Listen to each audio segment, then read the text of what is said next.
बिस्मिल्लाहिर्रहमानिर्रहीम। अस्सलाम वालेकुम। हज़रत शाह बिन नमसिया अलैहिस्सलाम का वाक़या। हज़रत शाह बिन नमसिया का ज़माना हज़रत ज़करिया और हज़रत यहया अलैहिस्सलाम से पहले का है। आपने हज़रत ईसा और हज़रत मोहम्मद सल्लल्लाहु अलैहि वसल्लम की खुशखबरी भी सुनाई थी। आपके ज़माने में बैतुल मुक़द्दस के इलाका में हिज़किय्याह बनी इसराइल का बादशाह था। वो आपकी हिदायत पर पूरी अमल करता था। उस वक्त बनी इसराइल के हालात बेहतर थे। बनी इसराइल के बादशाह के पाँव में फोड़ा निकल आया, जबकि बाबल का बादशाह सहरेब 6 लाख अफराद पर मुश्तमिल फौज लेकर बैतुल मुक़द्दस की तरफ पेशकदमी कर रहा था। बादशाह ने हज़रत शाह अलैहिस्सलाम से पूछा, अल्लाह ताला ने आपकी तरफ सहरेब की फौजों के मतलब क्या वही नाज़िल फरमाई है? आपने फरमाया, अभी तक कोई वही नाज़िल नहीं हुई है। आखिरकार वही नाज़िल हुई।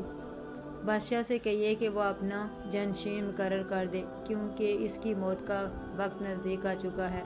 जब आपने बादशाह को अल्लाह ताला का ये पैगाम पहुँचाया तो बादशाह ने किबला रू होकर गिरिया उजारी शुरू कर दी और अल्लाह ताला से ये दुआ मांगी, है अल्लाह, है मालिकुल मुल्क, है मालिक, है तमाम मबूदों के मबूद, है रहमान रहीम, है वो ज़ात जिसे कभी ऊँग और नींद नहीं आती। मेरे और बनी इसराइल में इंसाफ के साथ हुकूमत करने पर नज़र फरमा। ये सब आपकी तौफीक से हुआ है और आप मुझसे ज़्यादा इल्म रखने वाले, मेरे ज़ाहिर और बातिन से वाक़फ़ हैं। अल्लाह ताला ने इसकी दुआ कबूल फरमाई। हज़रत शाह की तरफ वही नाज़िल फरमाई, इसे खुशखबरी सुना दीजिए कि इसकी गरियाजारी पर अल्लाह ताला ने इसकी मौत को चंद साल के लिए मौखर फरमा दिया है और इसे इसके दुश्मन सहरेब से हिफाजत दे दी है। जैसे ही हज़रत शाह ने इसको खुशखबरी सुना दी, इसकी बीमारी दूर होना शुरू हो गई और वार किस्म के गम व फिक्र से आज़ाद हो गया और अल्लाह के सामने सजदा रेज़ हो गया।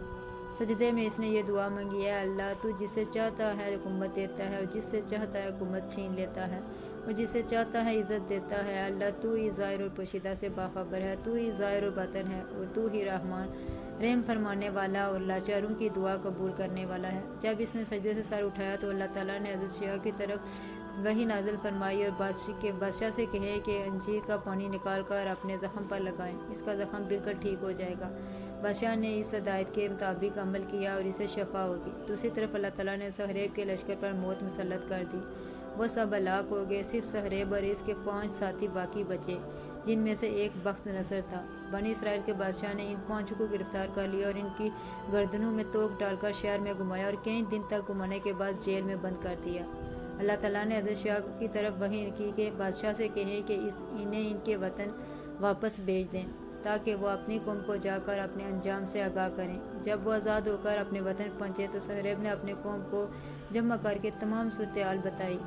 फेनों और जादूगरों ने कहा, हमने पहले ही आपको बनी इसराइल के रब और इनके अंबिया की शान बताई थी, लेकिन आपने हमारी बात नहीं मानी। उस उम्मत को तो अल्लाह ताला की मदद हासिल है, कोई भी उसका मुकाबला नहीं कर सकता।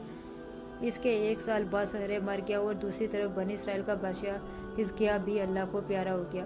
बनी इसराइल के हालात ख़राब हो गए और इनमें बुराइयां आम हो गई।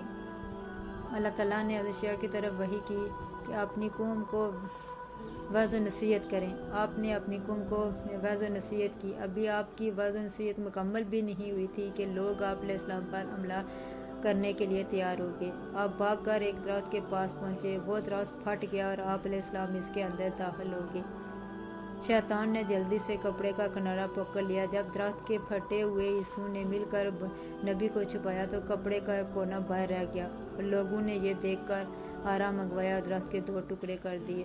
दरख्त के साथ साथ हज़रत शाह का जिस्म मुबारक भी 2 टुकड़े हो गया और अपने जमे शहादत नोश हुआ। ये थी मेरी वीडियो। अगर आपको मेरी वीडियो अच्छी लगी तो प्लीज़ लाइक एंड सब्सक्राइब ज़रूर कीजिएगा। अल्लाह हाफ़िज़।